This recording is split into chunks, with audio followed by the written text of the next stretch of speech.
आज से थोड़े टाइम पहले की बात है कि एक चीज़ से मैं बहुत ज़्यादा सफ़र कर रहा था एंड ये चीज़ क्या है पता है कि बंदी से मैं बात करना स्टार्ट करूँगा, मैसेज करूँगा उसको इंस्टाग्राम पे या तो फिर टिंडर, बम्बल, हिंज पे एंड फिर हम बात करना स्टार्ट करेंगे। स्टार्टिंग में सब कुछ परफेक्ट होगा, लेकिन फिर जैसे जैसे वक्त गुजरेगा, ओके, 10 दिन गुजरेंगे, 1 महीना गुजर गया, 1-2 बार मिलने भी जा चुका होगा, लेकिन फिर मैं वहाँ पे अपनी फीलिंग्स को बताता था एंड फिर क्या होता था पता है, वो लड़की बोलती थी नहीं यार हर्ष, मुझे तो ऐसी कोई फीलिंग नहीं आ रही यार तेरे लिए, मैं तो बस अच्छा फील कर रही थी तेरे साथ बात करते करते, तो मैं बात कर रही थी, बाकी मुझे रिलेशनशिप में नहीं आना, बाकी मुझे सीरियस नहीं होना, बाकी मुझे कमिटमेंट तो चाहिए ही नहीं। ओके, तो ये सारी चीज़ें मुझे वहाँ पे सुनने को मिलती एंड तब मुझे लगता कि साला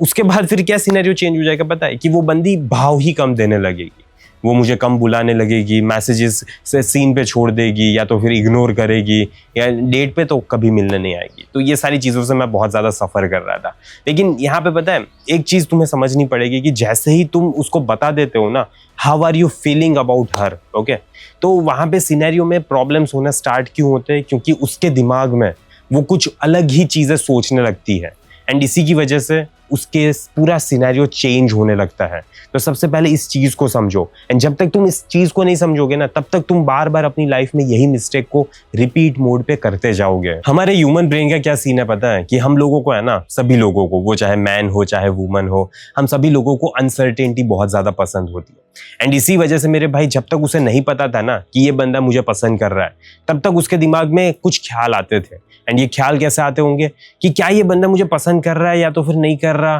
क्या ये दूसरे बंदों से अलग है, इसने मुझे अभी तक कुछ बोला क्यों नहीं, ठीक है, ये मेरी कभी तारीफ भी करता है कभी मजाक भी उड़ाता है, आखिरकार ये क्या सोच रहा है मेरे बारे में, ठीक है। तो ये जो अनसर्टेनिटी वाला फैक्टर था ना मेरे भाई, उसकी वजह से वो तुम्हारे बारे में और भी ज्यादा सोचती थी। अब यहाँ पे पता है फिर हमें है ना मजा नहीं आता, हमें ऐसा लगता है नहीं यार हम अगर उसके लिए कुछ फील कर रहे हैं तो फिर हमें तो उसे बता देना चाहिए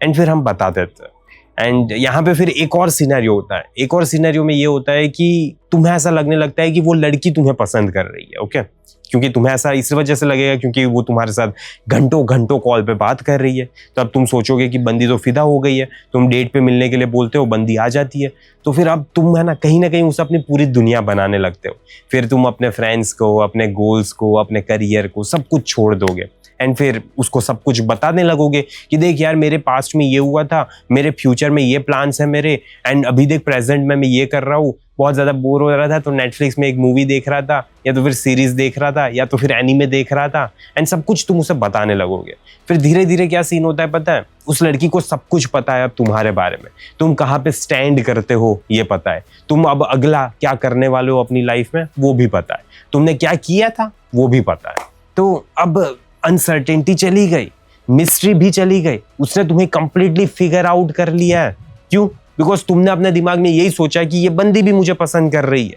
इसी वजह से तुम ये सारी भसड़ मचाना अपने जीवन में स्टार्ट करते हो। एंड देखो मेरे भाई, अगर तुम्हें ये अट्रैक्शन के बारे में और भी ज्यादा डीपली समझना है ना तो इसके ऊपर मैंने पूरा प्रोग्राम बनाया हुआ है, the high value man system, ठीक है। 3 फेजेस में हमारा प्रोग्राम होगा, जहां पे फेज 1 में तुम सबसे पहला स्टेप समझोगे कि अट्रैक्शन क्या बारे में आखिरकार क्या होता है, क्या नहीं होता, कैसे मैसेज करना होता है, कैसे लीड करना होता है, वो सारी चीजें तुम्हें फेज 1 में पता चलेगी। फिर फेज 2 में तुम्हें पता चलेगा कि इंटरेस्ट लूज क्यों हो जाता है, कौन सी चीजें तुम करते हो जो नहीं करनी है, कैसे क्या करना है, इंटरेस्ट मेंटेन रहे, डिटैच कैसे होना होता है, ये सारी चीजें तुम्हें फेज 2 में पता चलेगी। फिर उसके बाद हम फेज 3 में आगे बढ़ेंगे जो कि है complete high value man system. उसमें तुम्हें बहुत ज्यादा डेप्थ में पता चलेगा सारी चीजों के बारे में एंड रिलेशनशिप को लॉन्ग टर्म के लिए हेल्दी कैसे रखना है वो भी तुम्हें पता चलेगा। तो अगर तुम इनमें से किसी भी फेज में हो अभी तो वो प्रोग्राम बहुत ज्यादा तुम्हारी हेल्प कर सकता है एंड अगर इंटरेस्टेड हो या तो फिर जानना चाहते हो तो कमेंट में पिन लिंक होगी, वहां से चेक करो एंड वहां से जानो, ठीक है, कि ये प्रोग्राम कैसे तुम्हारी हेल्प कर सकता है तुम्हें अट्रैक्शन के बारे में सिखाने के लिए, तुम्हें फीमेल साइकोलॉजी के बारे में सिखाने के लिए। अब ये सारी चीजें मैंने बोली है तो इससे थोड़ा कंफ्यूज मत हो जाना कि यार अब तो मुझे लड़की को इग्नोर करना है, अब तो उसके मैसेजेस को देखूंगा नहीं, कॉल भी नहीं उठाऊंगा उसके, तो अब फिर वो लड़की तुम्हारी लाइफ में से चली जाएगी। बिकॉज 2026 में मेरे भाई तुम्हें कभी भी लड़की को इग्नोर नहीं करना होता है, so that is the worst possible thing you can do. देखो यहाँ पे मेरे कहने का मतलब बस यही है कि तुम्हें ना अपनी लाइफ में क्यूरियोसिटी लानी पड़ती है, वो लड़की को लगना चाहिए कि ये बंदा की खुद की लाइफ है, ठीक है, खुद की लाइफ है जहाँ पे ये खुद के लिए कुछ काम कर रहा है, जिसका मिशन है, जिसका पर्पस है, जो अपनी लाइफ में कॉन्स्टेंटली बिजी रहता है, कुछ ना कुछ करने के पीछे लगा रहता है ये, एंड इतना ज़्यादा मेहनत करता है, इतने ज़्यादा एक्शंस परफॉर्म करता है अपनी लाइफ में। अगर सिर्फ ये वाला फैक्टर होगा ना, तो लड़की के दिमाग में तुम्हारे लिए क्यूरियोसिटी रहेगी, एंड अगर क्यूरियोसिटी नहीं होगी ना मेरे भाई, तो कभी भी वो लड़की तुम्हारी लाइफ में आने के लिए मचलेगी नहीं। ओके, मचलने के लिए क्यूरियोसिटी होनी चाहिए, मिस्ट्री होनी चाहिए, अनसर्टेनिटी होनी चाहिए। ये तीनों का मिक्सचर नहीं होगा तो भूल जाना कि वो लड़की तुम्हारी लाइफ में आएगी। एंड बिगेस्ट मिस्टेक ये नहीं होती कि तुमने सिंपली लड़की को बता दिया कि तुम उससे पसंद कर रहे हो। मेन दिक्कत कहाँ पे आती है पता है? जहाँ पे हर एक नोटिफिकेशन तुम्हें ऐसा तड़पाने लगता है कि यार बंदी ने नोटिफिकेशन नहीं भेजा, मैसेज नहीं किया, कॉल नहीं किया, कहाँ पे होगी, क्या कर रही होगी, किसके साथ होगी। ओके, हर एक ख्याल तुम्हें यही सारी चीज़ों के बारे में सोचने पे मजबूर करता है, तब जाके प्रॉब्लम आती है। जब तुम 2 दिन भी उसके बिना रह नहीं सकते, तब प्रॉब्लम स्टार्ट होती है। जब वो तुम्हारे लिए बहुत ही ज़्यादा मैटर करने लगती है ना, तब जाके प्रॉब्लम्स होना स्टार्ट होता है। क्योंकि देखो मेरे भाई, सीन क्या होगा कि जैसे ही वो तुम्हारे लिए बहुत ज़्यादा मैटर करने लगेगी ना, तो फिर तुम उसके अंदर बहुत ज़्यादा एफर्ट्स डालोगे, एंड वहां पे तुम ये भी नहीं देखोगे कि वो बंदी तुम्हारे में एफर्ट्स डाल रही है या तो फिर नहीं डाल रही। ये सारी चीज़ें तुम देखना ही भूल जाओगे, एंड तभी से वहां पे प्रॉब्लम स्टार्ट होते हैं। देखो साइकोलॉजी सिंपल है मेरे भाई, लड़की को सिर्फ ऐसा बंदा चाहिए जिसकी लाइफ में डायरेक्शन हो। ओके,